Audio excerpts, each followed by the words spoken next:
Bonsoir encore une fois de plus. Je viens me présenter, moi c'est le frère Jonathan, l'un des membres de l'église Cité des Restaurations. En fait, ce soir, j'ai pour objectif de faire un peu le récapitulatif de ce qui s'est passé aujourd'hui. Nous avons un séminaire qui a commencé depuis ce mardi 15 septembre 2020 au sein de l'église Cité des Restaurations avec notre père qui était notre enseignant, le bishop Jean-Claude Njonjo. En fait, je vais essayer un peu de parler sur ce qui m'a beaucoup plus stické. Et j'espère que pour toutes les personnes qui ne sont pas venues aujourd'hui, qu'au travers ce voice, qu'au travers cette note vocale, plusieurs personnes peuvent aussi être bénies. Avec notre livre de base, c'était le livre de Marc chapitre 10, verset 27, la Bible dit, Jésus le regardait et dit, cela est impossible aux hommes, mais non à Dieu, car tout est possible à Dieu. Alors c'est dans ce livre qu'on a tiré notre thème de base qui était tout est possible à Dieu. Aujourd'hui, notre Père a vraiment parlé de quelque chose qui était très capital et très, je peux dire, qui pouvait orienter toute une génération, toute une vie de futur pour la vie d'une personne. Notre Père avait comme pour ce thème le temps, le timing. Le temps était quelque chose que beaucoup plus de personnes avaient pris ce temps à la légère. Mais aujourd'hui, notre Père nous a montré vraiment, il nous a remis à l'importance et à l'originalité du mot temps. Il a pris le livre de Genèse chapitre 21, à partir du verset 1 à 2, la Bible dit ceci. L'Éternel se souvint de ce qu'il avait dit à Sarah. Et l'Éternel accomplit pour Sarah ce qu'il avait promis. Sarah devint enceinte et elle enfanta un fils à Abraham dans sa vieillesse, au temps fixé dont Dieu lui avait parlé.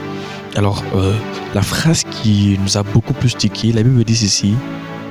Et elle enfanta un fils dans sa vieillesse, au temps fixé dont Dieu lui avait parlé. Donc, il y a la notion de temps. Il y a un temps que Dieu a envers tout en chacun. Sarah a donné à Abraham un fils dans la vieillesse. Notre Père nous a parlé du kairos, du chronos ainsi que du kairos. Le temps vient du mot grec, de par son originalité qui est le chronos. Le chronos nous fait référence à ce qu'on appelle le chrono, qui est autre que le temps. Le chronos n'est autre que le temps de Dieu avec l'humanité.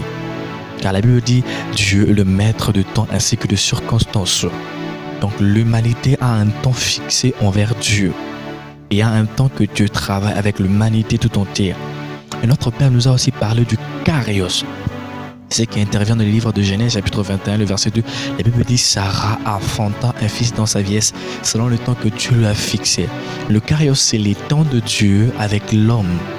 Notre Père nous a dit ceci. Lorsque nous sommes dans notre kairos, il y a des choses que nous pouvons faire qui étaient impossibles dans le temps de Dieu avec les hommes. Le temps de Dieu avec les hommes, c'est lorsqu'on a 90 ans qu'on ne peut pas avoir des enfants. Mais lorsque nous sommes dans le kairos de nous, le temps qui est de nous avec Dieu, on est à mesure de faire les choses impossibles.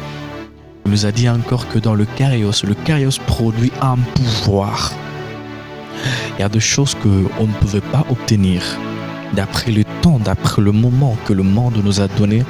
Mais au travers le kairos, le temps de l'homme avec Dieu, Dieu nous a amenés à faire de grandes choses. Le kairos, c'est ce qu'on appelle le temps où Pierre qui a dit « Seigneur, si c'est toi, ordonne à ceux que je viens de marcher. » Donc le kairos, le temps de l'homme avec Dieu, amène l'homme à ce que Dieu fasse de lui, fasse quelque chose que le monde n'avait même pas l'intention de voir arriver. Quand Pierre dit « Seigneur, si c'est toi, ordonne à ceux que je marche. » La marche sur les eaux n'était pas quelque chose qui était déjà programmé. Mais Dieu a regardé, non. D'après le temps que Dieu avait avec les hommes, on ne pouvait pas voir un homme marcher sur les eaux. Mais d'après le temps que Pierre s'est dit, non, ça c'est mon time. This is my time with my Jesus. Il a dit, lorsque Jésus marche sur les eaux, qu'il ordonne à ceux que je vienne vers lui. Il y a eu un temps où Pierre a eu le temps de lui avec Jésus. Il nous a beaucoup plus exhorté de dire que nous devons plus nous concentrer et nous focaliser sur notre kairos. Parce qu'il y a bien longtemps où nous sommes plus concentrés sur le temps de Dieu avec les hommes. Comment ça? Lorsque tu as vu l'élévation de plusieurs personnes, tu t'es dit « Ah Dieu, pourquoi tu ne m'as pas vu ?» Lorsque tu as vu l'élévation de ton frère, de ta soeur, de ta cousine, de qui que ce soit, tu te demandes « Bon, jusqu'à quand cela va m'arriver ?» Je suis venu dire à quelqu'un que ton Kairos est plus fort et elle est plus imprévisible que ce que tu es en train de voir. Je vous exhorte à ce que soyons toujours patients et demandons à ce que Dieu puisse avoir un temps plus particulier et plus paisible avec nous. Un homme de Dieu a dit que des fois le chemin par lequel Dieu nous fait passer est tellement compliqué. Pourquoi? C'est pour rendre notre bénédiction aussi plus belle et agréable. La marche ou la route qu'on emprunte vers Dieu n'a toujours pas été un chemin avec plein de roses.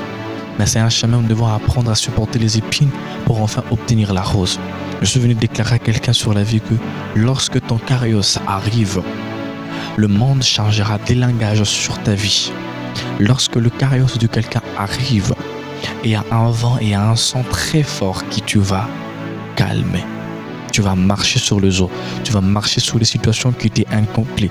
Tu vas marcher sur des situations que tu ne pouvais pas résoudre toi-même. Parce que tu étais dans le temps de Dieu avec l'humanité. Maintenant là, tu es dans le temps de Dieu avec toi. J'espère qu'au travers de cette petite vocale, vous avez été richement bénis. N'hésitez pas à la partager avec toutes les personnes que vous voulez. Merci bien.